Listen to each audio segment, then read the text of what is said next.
Ces GAFAM qui collectent nos données et qui en font absolument ce qu'ils veulent. Le Web3 veut tout simplement redonner le pouvoir aux utilisateurs. Voyons ce qu'on peut y trouver qui pourrait nous permettre à nous de gagner de l'argent. Dans cette vidéo, je vais revenir sur le concept de Web3. Ensuite, je te partagerai 3 pépites crypto et 3 actions en bourse dans lesquelles j'ai choisi d'investir parce qu'elles ont un fort potentiel de croissance lié au Web3. Et pour comprendre pourquoi j'ai choisi ces boîtes-là, il faut d'abord comprendre les enjeux et les besoins du Web3. Alors reste bien jusqu'à la fin de la vidéo si tu veux prendre toute l'information. Si on s'accorde à dire qu'il y a un Web3, c'est qu'il y a eu un Web2 et un Web1. Et avant ça, il y avait même le Minitel 3615. On peut quand même dire que pour une fois, en France, on était en avance, ou du moins pas trop en retard. À moins de vivre au fin fond des Cévennes dans une grotte en élevant des chèvres, il est difficile de passer à côté du Web3 ces derniers temps. Alors certes, on en entend moins parler, c'est vrai, mais on en parle tout de même de manière plus pointue et plus précise ces derniers temps. La notion de Web3 est restée floue assez longtemps et elle s'éclaircit petit à petit. Pour expliquer ce qu'est le Web3, revenons sur les versions précédentes de l'Internet. Le Web1, c'est la genèse d'Internet grand public. À l'époque, pour les personnes l'ayant connu, et on ne se moque pas derrière son écran, s'il vous plaît, dans les années 90, Internet permettait essentiellement de lire des informations. C'est la raison pour laquelle on appelle le Web 1 l'ère de la lecture. La plupart de ce qu'on connaissait du Web 1 a disparu, que ce soit le modem 56K qui faisait un bruit horrible, ou encore Napster, la fameuse plateforme interdite depuis de partage de fichiers, voire le fameux chien Lycos, le moteur de recherche. Le Web 2 voit l'arrivée du contenu écrit par la communauté, que ce soit des avis, des commentaires ou autres. Et ce sont les réseaux sociaux qui ont tué le Web 1, ni plus ni moins. Facebook, Instagram et les autres ont permis aux utilisateurs de partager du contenu, qu'il soit écrit, photo ou vidéo, accessible dans le monde entier. Aujourd'hui, tu peux diffuser à l'ensemble de la planète tes propres créations, pour le meilleur et pour le pire. Ce système a depuis été dupliqué partout sur Internet avec des newsletters, des services de messagerie instantanée, des avis après avoir effectué un achat, etc., etc. On est toujours en plein Web 2 aujourd'hui, dominé par les GAFAM américains. Les GAFAM, ce sont Google, Amazon, Facebook, Apple et Microsoft. Ces GAFAM qui collectent nos données et qui en font absolument ce qu'ils veulent.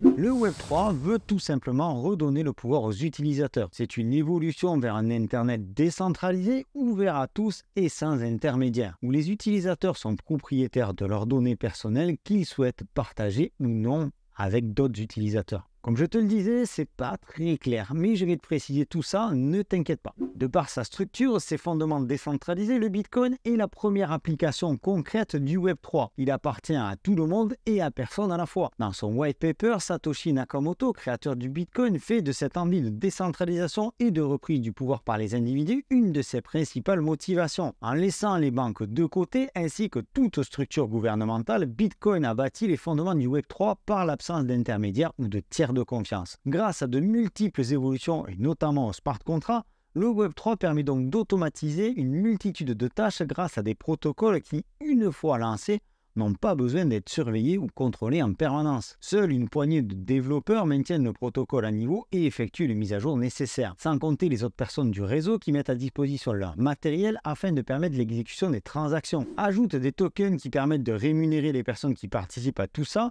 ceux qui mettent la technologie à disposition, ceux qui partagent leur contenu, ceux qui vérifient les transactions, etc., etc. Et tu te retrouves avec un Internet indépendant, autonome et lucratif. Et c'est ça le Web3. L'exemple le plus explicite, le plus concret aujourd'hui reste sans doute les DAO. DAO pour Organisation Décentralisée Autonome. Une DAO fonctionne comme une entreprise classique, avec un conseil d'administration à quelques différences près, dont la principale est celle-ci. Ce que l'on pourrait appeler un conseil d'administration dans une DAO est composé de toutes les personnes possédant le token, la crypto de l'entité, la crypto de la DAO. Ainsi, toutes les personnes sont décisionnaires de l'avenir de la DAO. Tu peux, toi aussi, à partir du moment où tu as quelques tokens, prendre part aux décisions de la boîte. Bien sûr, grâce à la blockchain, la DAO est totalement transparente et gérée par des smart contracts. Avec l'explosion du Web3 à venir, il y a fort à parier que les DAO représentent la majorité des entités du futur Web. Il faut le dire, les GAFAM se sont bien goinfrés et se gavent encore avec le Web 2 avec tes données. Tes données sont utilisées pour tout, notamment pour faire du profilage et pour t'adresser des publicités ciblées. Tu as sûrement déjà remarqué que si tu consultes un hôtel sur Booking, 30 secondes plus tard, tu vas apparaître sur Facebook une pub de Booking. complètement collé dans ton fil d'actualité. Et bien ça, c'est le business du Web 2. Dans le Web 3, ça se passe pas tout à fait pareil. Déjà parce que tu vas te connecter via un wallet, un portefeuille numérique. Genre MetaMask, Trust Wallet, SafePal, ce que tu veux. Tu vas rester anonyme. Le Web3 ne va identifier que ton adresse de wallet. Plus exactement, tu seras pseudonyme. J'en ai parlé dans cette vidéo. D'ailleurs, au passage, si tu n'es pas abonné, tu peux cliquer par ici, ça soutient la chaîne et ça fait plaisir. Et comme ça, tu ne vas rater aucune de mes prochaines vidéos. Comme tu es en possession de la clé privée de ton portefeuille, toi seul, décide quoi faire des données présentes dessus. Quand tu cliques sur Connect Wallet pour utiliser une application décentralisée, tu restes maître de tes données sans les confier à l'application en question. C'est toi qui choisis ce que tu partages. Alors ok, aujourd'hui tu ne vois peut-être pas l'évolution parce que tu es conditionné crypto et que tu penses que ton wallet ne va stocker que des cryptos ou des NFT. Mais non, en fait ton wallet, il peut tout à fait stocker tout un tas de données. Des données qui sont sur la blockchain. Et c'est là que la liaison avec le Web3 va se faire. On est d'accord de dire qu'aujourd'hui, le Web3 reste tout de même à l'état embryonnaire. Toi, tu as déjà certainement un wallet crypto si tu regardes cette chaîne, mais ce n'est pas le cas de tout le monde sur cette planète. Et il faudra du temps pour que ça change, que ça évolue. Maintenant que tu connais les principaux enjeux du Web3, voyons ce qu'on peut y trouver qui pourrait nous permettre à nous de gagner de l'argent. On va partir sur deux axes dans cette vidéo. La bourse, les actions d'un côté et de l'autre côté les cryptos. Pour que le Web3 fonctionne, grosso modo, on va avoir besoin de quoi? De la blockchain, de développeurs, de décentralisation. Ça, c'est plutôt pour le côté crypto. Mais on va aussi avoir besoin de gros serveurs, de stockage de données, de transfert de données entre la vie réelle et la blockchain. Ça, c'est plutôt pour le côté bourse, action, pour le côté marché historique. Il va falloir que tu fasses une fois de plus tes propres recherches, que ce soit pour sélectionner tes actions ou pour sélectionner tes tokens, tes cryptos. Oui, peut-être que ça te saoule si tu regardes cette chaîne souvent, mais je dois sans cesse le répéter et c'est hyper important pour ton apprentissage. Je ne suis pas conseiller financier, les actions et les cryptos que je vais te proposer ne sont pas un conseil en investissement. Tu es maître et responsable de tes pertes et de tes gains. Si tu me suis sur la chaîne, tu sais aussi que je vais te proposer de diversifier ton portefeuille.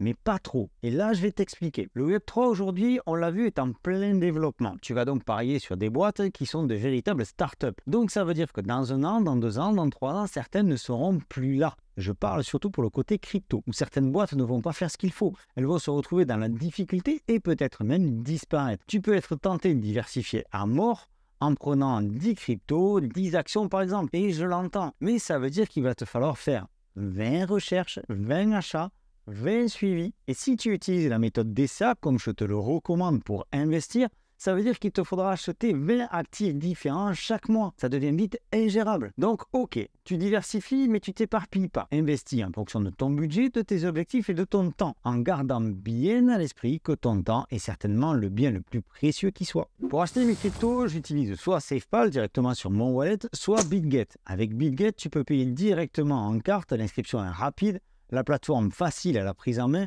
et la boîte a prouvé qu'elle était safe. Pour t'inscrire sur BitGet et récompenser mon taf de création de contenu, tu peux utiliser le lien que je te laisse en description de la vidéo et aussi dans le premier commentaire de cette même vidéo. La première pépite que j'ai choisie, c'est le Link de Chainlink. Ça, c'est mon grand chouchou pour le prochain bull run. Pour faire simple, Chainlink existe depuis 2017. Et pourtant n'a toujours pas trouvé son public. Certainement parce qu'ils sont très en avance sur leur temps. Chainlink va sourcer des données dans la vie réelle, les intégrer dans la blockchain pour les vendre ensuite à ceux qui en ont besoin. Aujourd'hui, c'est un acteur majeur dans le traitement, le stockage et la gestion des données sur la blockchain. J'ai fait une vidéo sur Chainlink et je te laisse aussi le lien de cette vidéo dans la description. The Graph, GRT, concurrent direct de Chainlink, un process un peu différent. On est ici aussi dans la mise à disposition des données. The Graph est un protocole permettant d'interroger des données pour des réseaux comme Ethereum et ensuite d'alimenter de nombreuses applications, notamment dans le Web3. The Graph s'efforce d'apporter une infrastructure décentralisée fiable au grand public. Pour garantir sa sécurité économique et l'intégrité des données interrogées, les participants utilisent le token de The Graph, le GRT. Render. RNDR. Render est un réseau décentralisé de gros ordinateurs construits sur la blockchain Ethereum, visant à connecter les artistes et les studios ayant besoin de puissance de calcul informatique avec ces fameux gros ordinateurs. Les artistes achètent donc la puissance de calcul de ces fameux ordinateurs en token RNDR. N'oublie pas de passer par BitGet pour faire ton bac de crypto Web3. Ces 3 pépites, tu peux les retrouver ainsi que beaucoup d'autres en consultant CoinMarketCap. C'est la référence en matière de listing de crypto. Je te laisse aussi ce lien dans la description qui va t'envoyer directement sur la page où tu as tous les projets crypto Web3 et sur lequel tu pourras faire tes propres recherches. On clôture cette vidéo par la bourse. Pour investir en bourse, de mon côté, j'utilise Trade Republic. Je te laisse là aussi le lien dans la description. Tu verras que sur Trade Republic, qui est une boîte allemande régulée de partout, tu peux investir avec 0 frais sur une multitude d'actions à travers le monde. Je t'en ai aussi parlé dans une vidéo. La première action dans laquelle j'ai investi, c'est Coinbase. Alors ça paraît évident, mais c'est aujourd'hui la seule plateforme crypto cotée en bourse. Certes, Coinbase n'est pas leader sur le marché, mais c'est le seul exchange coté en bourse. Donc quand les institutionnels, quand monsieur et madame tout le monde veut mettre un billet dans la crypto, ils passent forcément par l'action de Coinbase pour ne pas sortir des marchés historiques. C'est simple et basique comme choix d'investissement. Nvidia, même si l'action a explosé ces derniers mois à cause du narratif autour de l'intelligence artificielle, elle reste, à mon sens, une valeur d'avenir. Nvidia produit des puces électroniques. On sait que la crypto a besoin de beaucoup de ressources. Et on sait aussi que le basculement vers le Web3 va nécessiter une puissance de calcul différente, supplémentaire et surtout décentralisée. On va donc voir une multiplication des serveurs à travers toute la planète. Et aujourd'hui, Nvidia est très bien positionné pour profiter de ce marché. Si tu avais investi 1000 $ dans des actions Apple il y a 10 ans, ton portefeuille vaudrait à l'heure actuelle près de 8 fois ton investissement initial. Heureusement, il n'est jamais trop tard pour bien faire. Apple a toujours été à la pointe de la technologie et reste l'une des entreprises les plus rentables au monde. Tu te demandes pourquoi je l'ai sélectionné? Parce que Apple n'a pas encore mis le pied dans la crypto ni dans le Web3. C'est vrai, mais Apple a toujours suivi ou du moins ouvert la voie au développement technologique. Pour moi, il est difficile d'imaginer que la société mère d'iPhone, iPad et Mac soit absente du Web3. Ces 3 actions ne sont que mon humble choix. Et si tu veux profiter de Trade Republic pour investir sans frais, je te laisse le lien dans la description de la vidéo. Le Web3 reste un concept très récent et la plupart des entreprises sont encore en train de découvrir ces mécanismes, ses points forts et ses points faibles. Elles ont toutes un même objectif: offrir des produits et des services décentralisés, sécurisés et attrayants. Si ces entreprises tiennent leurs promesses, ce nouveau web deviendra sans doute une partie intégrante de notre vie quotidienne. Alors investir dans des actions ou des cryptos Web3, est-ce que c'est une bonne ou une mauvaise idée? Je t'invite à m'écrire en commentaire et me dire ce que tu en penses. Si cette vidéo t'a plu, tu peux la liker, t'abonner, c'est par ici. Ces toutes petites actions, un simple clic pour toi est tellement important pour la visibilité de la chaîne que je ne peux que te remercier. Je ne peux que vous remercier, vous qui êtes de plus en plus nombreux à me suivre. Je vous souhaite une excellente continuation. Prenez soin de vous et de vos finances. C'était Sylvain. Objectif Lune. À très bientôt. Ciao.